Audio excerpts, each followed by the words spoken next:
Hello guys, welcome to sleepy classes. Guys कैसे हैं आप सब? होपफुली आप अपने घर में सब अच्छे होंगे। तो गाइस अच्छे रहिएगा, ध्यान रखिएगा अपना। एंड गाइस आज हम डिस्कस करेंगे हिस्ट्री से 10 क्वेश्चंस। तो चलिए स्टार्ट करते हैं आज का हमारा सेशन। फर्स्ट क्वेश्चन क्या कहता है? Which of the following is are correct about C R formula. C R formula आया कब था? 1944, ठीक एक साल के बाद। अब एक साल पहले हुआ क्या था? 1943 मार्च में जो मुस्लिम्स थे वो डिमांड कर चुके थे टू नेशन थ्योरी की। ठीक है, मतलब एक तरह से सेपरेट नेशन। उन्हें क्या चाहिए था? पाकिस्तान, मुस्लिम league.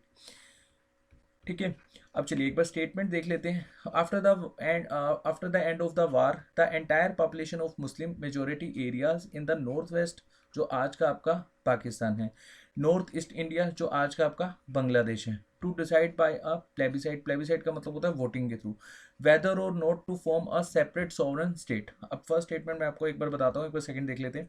Jinnah disagreed with CR formula as he wanted only Muslim of Northwest and Northeast to vote in the plebiscite. Third भी देख लेते हैं एक बार। Hindu Mahasabha agreed with CR formula which would led to partition। अब ये CR फार्मूला है तो इसको लेकर कौन आया था? राजा गोपालाचार्य जी। ठीक है जी। अब चलिए एक बार स्टेटमेंट के थ्रू मैं आपको बता देता हूँ। अगर आप डिटेल में पढ़ना चाहते हैं CR फार्मूला, तो मॉडर्न हिस्ट्री मैंने बहुत अच्छे से कवर करवाई है। आप EPFO हिस्ट्री प्लेलिस्ट में जाकर देख सकते हैं। आपको ये CR जो फार्मूला है ये देखने को मिलेगा। इंडियन नेशनल मूवमेंट पार्ट 8, वहाँ पर मैंने आपको बहुत अच्छे से सीआर फार्मूला कवर करवाया। जितने भी क्वेश्चंस पूछे जाते हैं सीआर फार्मूला से वहाँ हमने डिस्कस किए हैं। चलिए एक बार इस क्वेश्चन को देख लेते हैं। तो फर्स्ट स्टेटमेंट क्या कहती है? After the end of war. अब वार कौन सा है ये? World war second. World war second के बाद जो पॉपुलेशन है मुस्लिम, जहाँ पर मुस्लिम ज़्यादा रहते हैं, कौन सी जगह मुस्लिम ज़्यादा रहते थे? एक तो नॉर्थ वेस्टर्न एरिया जो आज का पाकिस्तान है, और जो एक एरिया है नॉर्थ ईस्टर्न इंडिया जो आज का बांग्लादेश है। वहाँ पर हम क्या करेंगे? डिसाइड करेंगे प्लेबिसाइड के थ्रू। प्लेबिसाइड मतलब वोटिंग करवाएंगे और वहाँ की जनता से पूछेंगे कि वो सेपरेट स्टेट चाहते भी हैं कि नहीं चाहते। मान लो कि अगर यहाँ पर सेपरेट स्टेट की उन्होंने डिमांड करी और ये वोटिंग के थ्रू डिसाइड हो गया, तब भी इंडियन नेशनल कांग्रेस क्या कहती थी कि हम मुस्लिम लीग को प्रॉपर एक नेशन नहीं देंगे, इंडिया के अंतर्गत ही उसको एक नेशन देंगे, एक स्टेट देंगे। और तीन जो पावर हैं वो हमारे पास रहेगी, मतलब सेंटर के पास रहेगी। और ये तीन पावर कौन सी थी? CCD, इसको ऐसे याद रख लो। आपको याद रहेगा CCD। ठीक है, कॉमर्स, कम्युनिकेशन और डिफेंस, ये पावर रहेगी यूनियन के पास। मतलब यूनियन किसके पास होगा? इंडिया के पास। ठीक है, मतलब और ये स्टेट को हम अलग कर देंगे लेकिन इंडिया के अंतर्गत एक तरह से डोमिनेंट स्टेटस दे देंगे। अच्छा एक चीज़ मैं आपको बता दूं, 1944 तक ब्रिटिशर्स के द्वारा ऐसा कुछ भी डिसाइड नहीं करा गया था कि इंडिया को वो आज़ाद करेंगे। ठीक है, हाँ, हालांकि इंडिया को वो डोमिनेंस स्टेटस की बात कर रहे थे। डोमिनेंस स्टेटस कब दिया था उन्होंने? एक तो अगस्त ऑफर 1940, मैंने आपको बताया था मॉडर्न हिस्ट्री के, अगर आपने लेक्चर्स देखे होंगे। और एक 1942 में क्रिप्स मिशन में। ठीक है जी, तो अभी तक ब्रिटिशर्स की तरफ से कोई ऐसा डिसाइडेड नहीं है। सेकेंड स्टेटमेंट, ऑब्वियसली यहाँ पर जिन्ना डिसएग्री करेंगे। ठीक है, क्योंकि जिन्ना को क्या चाहिए था? आज़ादी, मतलब अलग से नेशन चाहिए था। अब सीआर फार्मूला को वो उन्होंने बोला कि ठीक है, सीआर फार्मूला में हम एक चीज़ मानने को तैयार हैं। अगर आप प्लेबिसाइड करवाना चाहते हैं, जो हमारा ये एरिया है नॉर्थ वेस्टर्न और नॉर्थ ईस्टर्न इंडिया वाला, आप करवाइए, लेकिन मुस्लिम्स ही वोट करेंगे। यहाँ पर भी क्या हो रहा है? Separate electorate. और ये separate electorate first time introduce कब करा गया था? 1909 में, जो मिंटो मॉर्ले रिफॉर्म आया था। ठीक है जी, और ये 1909 में सेपरेट इलेक्टोरेट होता है, मैं थोड़ा सा आपको बता देता हूँ। मुस्लिम्स ही मुस्लिम्स को वोट देंगे। बाद में 1919 के एक्ट में ये जो हमारे देश में अदर कम्युनिटीज़ हैं जो माइनॉरिटीज़ में हैं, जैसे सिख, एंग्लो इंडियंस, मतलब जो क्रिश्चियंस थे, ठीक है जी, जैन, बुद्धिज़्म, इन सबको भी दे दिया गया था सेपरेट इलेक्टोरेट। ठीक है, फिर आपको याद होगा दलित को भी सेपरेट इलेक्टोरेट देने की बात रखी जा रही थी। और ये मैं क्वेश्चन आप लोगों के साथ डिस्कस कर चुका हूँ हिस्ट्री में। कॉमनल अवार्ड, ठीक है, पूना पैक्ट साइन होता है फिर BR अम्बेडकर जी और गांधी जी के बीच में, हम ऑलरेडी डिस्कस कर चुके हैं क्वेश्चन में भी।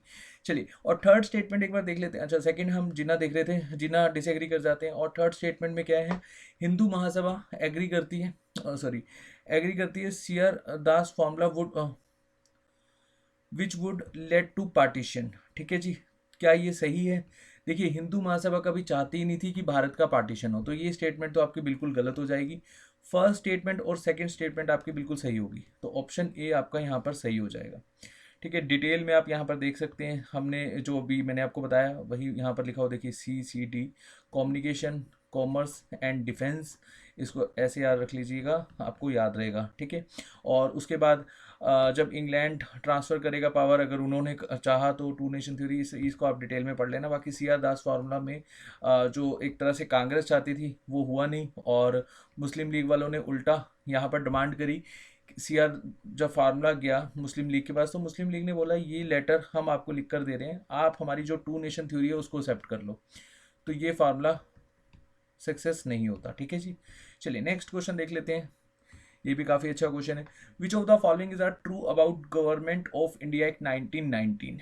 ठीक है जी, अब देखिए मैंने आपको बताया था जो हिस्ट्री है, मॉडर्न हिस्ट्री, और हालांकि आपका जो एग्ज़ाम है EPFO में, इसमें आपसे ज़्यादा क्वेश्चन पूछे जाएंगे जब इंडियन नेशनल कांग्रेस का फॉर्मेशन हुआ था 1885 में। ठीक है, अब देखिए 1885 से अगर यहाँ आप पढ़ना स्टार्ट करो 1947 तक, इससे पहले का भी आपको पता होना चाहिए, और बहुत सारे क्वेश्चन मैंने देखे हैं जो मुगल से भी आए हुए हैं। ठीक है, तो आपने मॉडर्न हिस्ट्री कंप्लीट करनी है, और ये एक्ट बहुत इंपॉर्टेंट है। जब मैं आप लोगों के साथ हिस्ट्री डिस्कस कर रहा था तब मैंने आपको बताया था कि जो बैकग्राउंड है कॉन्स्टिट्यूशन का, जिसमें हम एक्ट्स पढ़ते हैं ब्रिटिशर्स के द्वारा 1773 एक्ट से लेकर 1935 एक्ट तक, ये सभी के सभी एक्ट्स इंपॉर्टेंट हो जाते हैं। ठीक है, तो ये एक्ट्स को बहुत अच्छे से देख कर जाना, यहाँ से क्वेश्चन भी बनेगा आपका।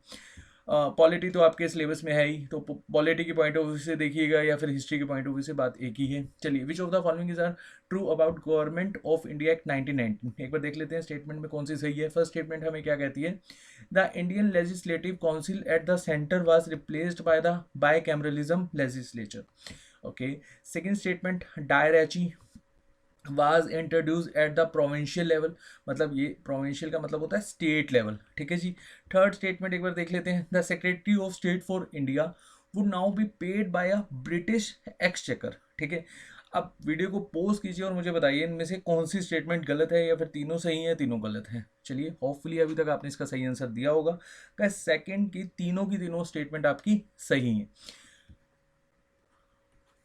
एक बार इसको डिटेल में देख लेते हैं। देखिए, अंडर द 1919 एक्ट जो इंडियन लेजिस्लेचर काउंसिल है उसको रिप्लेस करा गया था बाइकैमरलिज्म सिस्टम से। ठीक है जी, जहाँ पर अपर हाउस और लोअर हाउस का कंसेप्ट लाया गया था। फिर एक एक्ट इंट्रोड्यूस करा गया था, dyarchy in province, secretary of state को जो पेमेंट है वो दी जाएगी ब्रिटिश एक्सचेकर के द्वारा। ठीक है, तो तीनों ही स्टेटमेंट आपकी सही हो जाएंगी। चलिए नेक्स्ट क्वेश्चन देखते हैं। नेक्स्ट क्वेश्चन है साइमन कमीशन से, which of the following were the recommendation of Simon commission. अब ये साइमन कमीशन क्यों आया था, इसका बहुत ही बढ़ चढ़ कर विरोध हुआ था, और आपको याद हो एक बहुत ही अच्छे लीडर थे हमारे इंडियन नेशनल कांग्रेस के, लाला लाजपत राय जी, वो यहाँ पर उनकी डेथ हो जाती है इस कमीशन के विरोध के चलते हुए। ठीक है, चलिए एक बार स्टेटमेंट देख लेते हैं। फर्स्ट स्टेटमेंट है, abolition of dyarchy and responsible government in the province. जो डायरेची ड्यूल गवर्नमेंट सिस्टम का कंसेप्ट था स्टेट में, उसको हटा दीजिए, अबॉलिश कर दीजिए, और एक रिस्पॉन्सिबल गवर्नमेंट को सेटअप करें प्रोविंस लेवल पर, मतलब स्टेट लेवल पर। ठीक है जी। और सेकेंड स्टेटमेंट हमें क्या कहती है, federation of British India and the princely states. Federation का मतलब होता है जैसे हमारे भारत में आज की डेट में यूनियन गवर्नमेंट है। यूनियन गवर्नमेंट का कंसेप्ट क्या होता है, सेंटर के पास मेनली ज़्यादा पावर रहेगी, कुछ पावर स्टेट के पास रहेगी, और कुछ पावर दोनों के पास रहेगी, ये होता है यूनियन का मतलब। फेडरल का मतलब आप ऐसे समझ लो जैसे आज की डेट में USA में है 50 स्टेट्स हैं, 50 स्टेट्स के अपने फ्लैग हैं, अपने कॉन्स्टिट्यूशन है। ठीक है, इसको आप इस तरह से समझ लीजिए। फेडरल गवर्नमेंट यहाँ पर इस्टेब्लिश करने की बात करी जा रही थी ब्रिटिशर्स का जो मतलब सॉरी साइमन कमीशन के द्वारा जो रिकमेंडेशन आई थी, federation of British India and the principal state. Third देख लेते हैं, कॉन्टिन्यूशन ऑफ कॉमनल इलेक्टोरेट। अब ये देखिए साइमन कमीशन का विरोध क्यों हो रहा था, सिंपल सा मैं आपको यहाँ पर बता देता हूँ। 7 मेंबर थे इंक्लूडिंग साइमन, सातों के सातों यहाँ पर ब्रिटिशर्स थे। ठीक है, इंडिया ने बोला आप हमारे लिए यहाँ पर एक कमीशन बैठा रहे हो और हम तो इसमें इंक्लूड ही नहीं, तो इसलिए इसका विरोध करा जा रहा था। चलिए अब हम अपने क्वेश्चन पर आते हैं, क्या तीनों स्टेटमेंट सही हैं, क्या तीनों गलत हैं, कौन सी सही है कौन सी नहीं। वीडियो को पॉज कीजिए और इसका सही आंसर मार्क कीजिए। चलिए आपने सही आंसर दे दिया होगा आई थिंक। अब मैं आपको बताता हूँ इसका सही आंसर है गाइस, तीनों ही स्टेटमेंट आपकी सही है। डायरेची जो सिस्टम था इसको अबॉलिश करना यहाँ पर बताया गया था साइमन कमीशन की रिपोर्ट के थ्रू। रिस्पॉन्सिबल गवर्नमेंट को सेटअप करने की बात रखी गई थी, federation of British India and principal state. ठीक है जी, कॉन्टिन्यूशन ऑफ कॉमनल इलेक्टोरेट्स। अब कॉमनल इलेक्टोरेट्स ये थर्ड स्टेटमेंट तो आप ऐसे भी याद रख सकते हैं कि पूना पैक्ट तक ये चली थी। और साइमन कमीशन कब आया था? 27-28 के राउंड, ठीक है। तो ये स्टेटमेंट तो वैसे ही सही हो जाएगी। चलिए तो ये आप डिटेल में यहाँ पर देख सकते हैं। नेक्स्ट क्वेश्चन देखते हैं।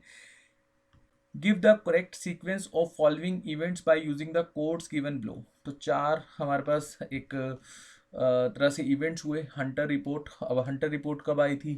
फिर आपसे सेकंड स्टेटमेंट में है होम रूल मूवमेंट, थर्ड है जलियांवाला बाग इंसिडेंट और फोर्थ है आपका रॉलेट एक्ट। देखिए गाइस, अब हंटर रिपोर्ट जो थी वो आई थी आपकी अराउंड 1 अप्रैल को। ये रिपोर्ट बननी शुरू हुई थी और ये कंप्लीट सबमिट हुई थी 1920 मार्च में। तो आप इसकी डेट याद रखना, 1920 मार्च। हंटर कमीशन बैठाया क्यों गया था? क्या रीज़न था हंटर कमीशन का? ये अक्टूबर है, अप्रैल नहीं है, अक्टूबर। अक्टूबर 19 के आसपास यहाँ पर ये हंटर कमीशन की बात रखी गई थी। चलिए, होम रूल मूवमेंट आया था 23 अप्रैल 1916 और इसको स्टार्ट करा गया था पूना में। और 1916 में आपको बता ही चुका हूँ। जलियांवाला बाग इंसिडेंट हम सब जानते हैं, 13 अप्रैल बैसाखी का वो दिन जब ब्रिटिशर्स ने बिना कुछ सोचे समझे यहाँ पर गोलियां चलाने का हुक्म दे दिया था, ठीक है, जनरल डायर। और बाद में चलकर बदला लिया गया था, जनरल डायर को मारा गया था। अच्छा चलिए, कमेंट सेक्शन में बताइएगा जनरल डायर को 21 सालों के बाद किसने मारा था, ठीक है, और वो भी इंग्लैंड में जाकर। तो ये आप मुझे कमेंट सेक्शन में बताइएगा, ठीक है। और फोर्थ है रोलेट एक्ट। रोलेट एक्ट आया था जब ये जलियांवाला बाग इंसिडेंट में मीटिंग हो रही थी, इससे पहले ही आया होगा। तो ये रोलेट एक्ट आया था आपका अराउंड मार्च 1990।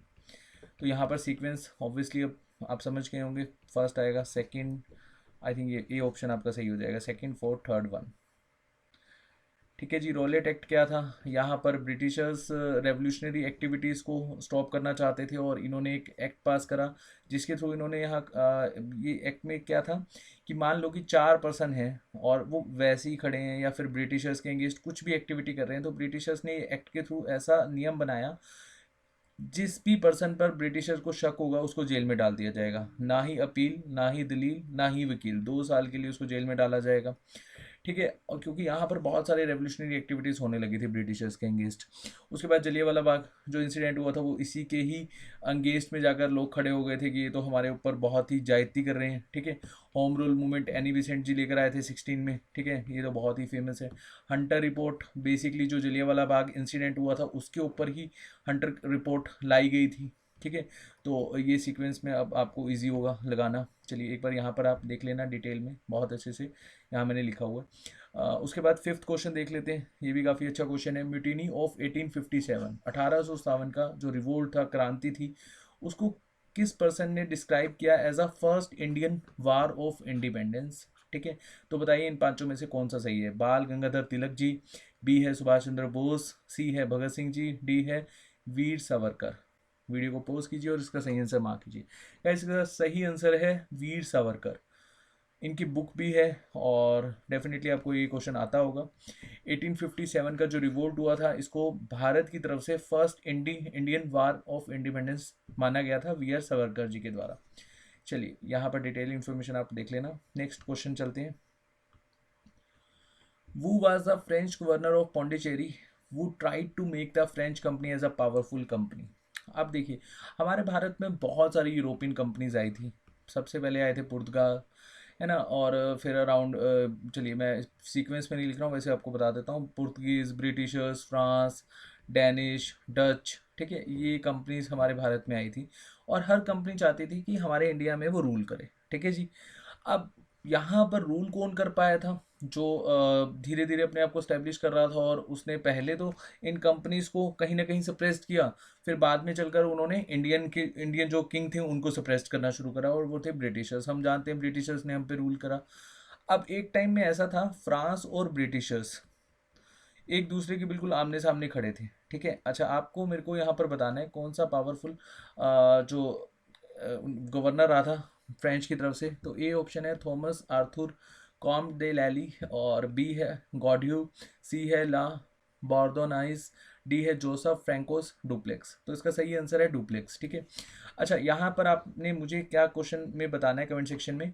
डुप्लेक्स जो थे वो फ्रांस और ब्रिटिशर्स के जो बीच में कर्नाटकी वार हुए थे, 3 कर्नाटकी वार हुए थे, आपको मुझे बताना है कौन से कर्नाटकी वार में ये फ्रांस की तरफ से लीड कर रहे थे, ठीक है। तो ये आप मुझे कमेंट सेक्शन में बताइएगा। चलिए नेक्स्ट क्वेश्चन देखते हैं एक बार। वो was the Congress president during 1940 से लेकर 1946 के बीच में कांग्रेस प्रेसिडेंट क्यों थे। अच्छा चलिए मैं आपको एक यहाँ पर हिंट देता हूँ। ये पर्सन बिल्कुल भी नहीं चाहते थे कि मुस्लिम लीग के द्वारा जो डिमांड करी जा रही थी सेपरेट नेशन की, वो कहीं ना कहीं हद तक सक्सेस हो, ठीक है। ये चाहते थे कि इंडिया एक यूनाइट नेशन रहे, और ये एक मुस्लिम थे, ठीक है। तो चारों ऑप्शन में एक ही मुस्लिम नेम है, मौलाना आज़ाद। तो मौलाना आज़ाद रहे थे कांग्रेस प्रेसिडेंट ड्यूरिंग 1942 1946। ये बहुत बार पूछा जाता है। अच्छा, ये क्वेश्चन भी पूछा जाता है, कौन से ऐसे पर्सन थे इंडियन नेशनल कांग्रेस के जो मुस्लिम थे, जो नहीं चाहते थे मुस्लिम लीग की जो डिमांड करी जा रही थी सेपरेट नेशन की वो सक्सेसफुल हो, ठीक है जी। तो आंसर है आपका Maulana Azad. Next question, what is Gandhi's definition of Ram Raj. अब ये बहुत ज़्यादा आजकल आप न्यूज़ चैनल अगर देखते हो तो उसमें डिबेट भी चलती रहती है कि राम राज, गांधी जी का जो राम राज है वो एक तरह से लाना चाहिए, है ना। चलिए एक बार ऑप्शन के थ्रू देख लेते हैं। गांधी जी का जो राम राज था वो क्या कहता था। ये option, the rule as it was during the time of Rama. जो लॉर्ड राम थे जिन्होंने हमारे भारत में एज अ, मतलब वो तो खैर भगवान हैं, उन्होंने जब अपने ड्यूरेशन में एक रूल किया होगा एज अ किंग, तो वही टाइम बिल्कुल आज की डेट में होना चाहिए। B option, sovereignty of the people based on pure pure moral authority. चलिए सी देख लेते हैं, the greatest good of all. D, the absolute power concentrated in the hand of a king. ठीक है, ये तो बिल्कुल ही गलत है। अब देखिए यहाँ पर गांधी जी की जो एक डेफिनेशन थी राम राज्य की, वो चाहते थे ग्रेटेस्ट गुड ऑफ ऑल, ठीक है। तो सब कुछ अच्छा, ठीक है। तो सी ऑप्शन आपका बिल्कुल सही हो जाएगा।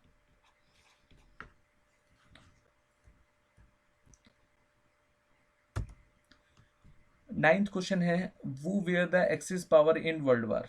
अब वर्ल्ड वार सेकेंड को मैंने डेली डोज में डिस्कस किया था, हालांकि ये आपको मिलेगा अब प्लेलिस्ट जो हमारी हिस्ट्री की है, EPFO हिस्ट्री, वहाँ पर आपको देखने को मिलेगा वर्ल्ड वार 1 और वर्ल्ड वार सेकेंड, ठीक है। इसको जरूर देखिएगा, बहुत ही अच्छे क्वेश्चन बनते हैं यहाँ से। चलिए क्वेश्चन है, एक्सिस पावर कौन सी थी वर्ल्ड वार सेकेंड में। देखिए दो पावर थी, एक्सिस पावर और अलाइड पावर। अब जो एक्सिस पावर थी ये वॉर चाहती थी, लेकिन अलाइड पावर नहीं चाहती थी। स्टार्टिंग में तो नहीं चाहती थी, लेकिन बाद में जब एक्सिस पावर अगर अटैक करेगी तो ऑब्वियसली ये अटैक को सहन तो नहीं करेंगे, तो ये भी फिर वार चाहने लगी। ऑब्वियसली इनको हराना चाहते थे एक्सिस जो पावर थी। अब एक्सिस पावर में कौन आता था, जर्मनी, इटली एंड जापान। और अलाइड पावर में कौन कौन आते थे, Britain, France, Soviet union, USSR यहाँ पर मैं लिख रहा हूँ, ठीक है जी, और US, चाइना। अच्छा चलिए अब आपसे मैं यहाँ पर एक क्वेश्चन पूछ रहा हूँ, आप कमेंट सेक्शन में मुझे बताइएगा, और इसके बाद 10th क्वेश्चन के बाद हम 2 क्विज भी देखेंगे। इंडिया किसकी तरफ से था, एक्सिस पावर की तरफ से या अलाइड पावर की तरफ से। इंडिया हालांकि पार्ट नहीं था वर्ल्ड वार सेकेंड का, लेकिन ना चाहते हुए पार्ट बन गया था। तो आप मुझे बताइएगा कि वो एक्सिस पावर का पार्ट था या फिर अलाइड पावर का पार्ट था, ठीक है। तो इसका सही आंसर हो जाएगा Germany, Italy and Japan. D option आपका बिल्कुल सही हो जाएगा। चलिए नेक्स्ट एंड और आज का लास्ट क्वेश्चन, फिर हम क्विज देखेंगे। Which of the following pair contributed significantly to integrate the princely state into Indian union. हमारे भारत को यूनाइट करने में कौन से पर्सन की बहुत ही अहम भूमिका है, ठीक है। तो एक बार ऑप्शन के थ्रू देख लेते हैं, पंडित जवाहरलाल नेहरू जी एंड सरदार वल्लभ भाई पटेल जी, और यहाँ पर पी है, ठीक है, Sardar Vallabh Bhai Patel ji. B option, Sardar Patel and VP Menon. C, Sardar Patel ji and Mahatma Gandhi ji. D, Sardar Patel ji and KM Munshi. ठीक है जी, तो आपको बताना है इनमें से कौन से सही है, और इसका सही आंसर है B, Sardar Patel and VP Menon. VP Menon बहुत ही एक आप ऐसे कह सकते हो इंटेलिजेंट पर्सन थे। इन्होंने अपने करियर की स्टार्ट एज अ क्लर्क करी थी, मैंने आपको बताया भी था। ये आपको जो इंडियन नेशनल मूवमेंट हमने पार्ट 10 डिस्कस किया था, वहाँ पर मैंने बहुत अच्छे से बताया था। ठीक है। तो एज अ क्लर्क स्टार्ट करा था, बाद में चलकर एक कमिश्नर बने, फिर इन्होंने अहम भूमिका निभाई इंडिया को यूनाइट करने में। ठीक है, सरदार वल्लभ भाई पटेल, ये दोनों का ही नाम आएगा, दोनों ने बहुत ही इंपॉर्टेंट रोल प्ले करा था। अब ये रफली सा फिगर है, कई बुक्स में यहाँ पर 550 लिखा होता है, कहीं में 565 लिखा हुआ है, तो मैंने भी आपको 550 प्लस ही बताया था कि इतने स्टेट्स को यूनाइट करा गया था। ठीक है, और हैदराबाद, त्रवणकोर, मणिपुर, जो हमारा जूनागढ़ था, ठीक है, ऐसे जो एरियाज, जोधपुर, ठीक है, ये जो एरियाज चाहते थे सेपरेट रहना, भोपाल, इनको भी यूनाइट करने में इनकी अहम भूमिका रही थी। कश्मीर को 2019 में यूनाइट कर लिया गया, लेकिन एनेक्सेशन साइन हो गया था कश्मीर के साथ भी। ठीक है, 1948 में जब कबीला अटैक हुआ था, लेकिन ये जो स्टेट थे, ये 6 स्टेट थे, ये चाहते नहीं थे इंडिया के साथ यूनाइट होना। ठीक है, इनको भी लाया गया था साथ में। तो मेन जो अहम भूमिका रही थी सरदार पटेल जी एंड वीपी मेनन जी की। चलिए अब क्विज टाइम देखते हैं, कौन सी quiz. Quiz first, earth provides enough to satisfy every man's need but not every man's greed. तो ये स्टेटमेंट किसकी थी, आप मुझे कमेंट सेक्शन में बताइएगा। फर्स्ट है गुरु नानक देव जी, फर्स्ट सिख गुरु हैं ये, और बी महात्मा गांधी जी, सी है पॉप पॉल, और डी है श्रीमती इंदिरा गांधी जी। तो ये आपने मुझे कमेंट सेक्शन में बताना है, ये स्टेटमेंट किसने दी थी। Earth provides enough to satisfied every man's need but not every man's greed. ठीक है, चलिए सेकंड क्विज देख लेते हैं। Bal Pal Lal were the most prominent leaders of, आपको पता ही होगा जब बंगाल की सेपरेशन की बात करी गई थी करजन भाई साहब के द्वारा 1905 में, हालांकि 1903 में ये रख दी गई थी, लेकिन हम अटेम्प्ट करते हैं तो क्वेश्चन 1905 ही आता है इसका आंसर, क्योंकि ये एक्सेप्ट हो गया था इस टाइम बंगाल का पार्टीशन। तो आप 1905 ही करना, कंफ्यूज मत होना। अब यहाँ पर जो बाल पाल और लाल थे, बिपिन चंद्र पॉल, बाल गंगाधर तिलक, लाला लाजपत राय जी, ये कौन सी पार्टी से रिलेट करते थे। Swaraj party, militant national party, हमारे भारत में कोई ऐसा मिलिटेंट ग्रुप नहीं था, सारे के सारे क्या थे, क्रांतिकारी थे, तो ये भी ऑप्शन तो बिल्कुल गलत हो जाएगा। सी गदर पार्टी, एंड डी थी कांग्रेस पार्टी। चलिए कमेंट सेक्शन में बताइएगा क्विज 1 और क्विज सेकंड का आंसर, और जो क्वेश्चन मैंने आपसे पूछे हैं उसका भी जवाब दीजिएगा। होपफुली आपको इस सेशन में जितने भी क्वेश्चन हमने डिस्कस करे वो अच्छे से समझ आए होंगे। अगर आपके कोई भी डाउट हो आप कमेंट सेक्शन में कमेंट कर सकते हैं। वीडियो को लाइक करना है आपने, ठीक है, और यहाँ पर पोस्ट नहीं करना, वीडियो को लाइक करना है, शेयर करना है। जितने भी फ्रेंड्स आपके ईपीएफओ की तैयारी कर रहे हैं, एसएससी की तैयारी कर रहे हैं, क्योंकि एसएससी में भी क्वेश्चंस तो पूछे जाते हैं, ठीक है, स्टेटमेंट वाले नहीं आते, लेकिन हालांकि क्वेश्चंस आपसे सेम ही पूछे जाएंगे, थोड़े इजी फॉर्मेट में पूछे जाएंगे, लेकिन एसएससी स्टूडेंट के साथ भी आप शेयर कर सकते हैं। और आपके जो भी फ्रेंड्स तैयारी कर रहे हैं जहाँ पर सिलेबस आना है हिस्ट्री का, आप उनके साथ भी वीडियो को शेयर कर सकते हैं, वीडियो को लाइक कर सकते हैं, और जो भी आपके डाउट हैं वो आप कमेंट सेक्शन में कमेंट कर सकते हैं। और होपफुली आपको जो कल का मॉक था वो बहुत अच्छा लगा होगा। ऐसे ही सेम क्वेश्चन आपको देखने को मिलेंगे आपके ईपीएफओ एग्ज़ाम में जो आपका होना है 9 मई को। अगर आपने अभी तक वो मॉक नहीं दिया है तो प्लीज़ उसको अटैम्प्ट कीजिए और देखिए आपके कितने मार्क्स बन रहे हैं। कमेंट सेक्शन में बताइएगा जिन्होंने मॉक दिया है उनके कितने मार्क्स बन रहे हैं। चलिए, थैंक यू सो मच।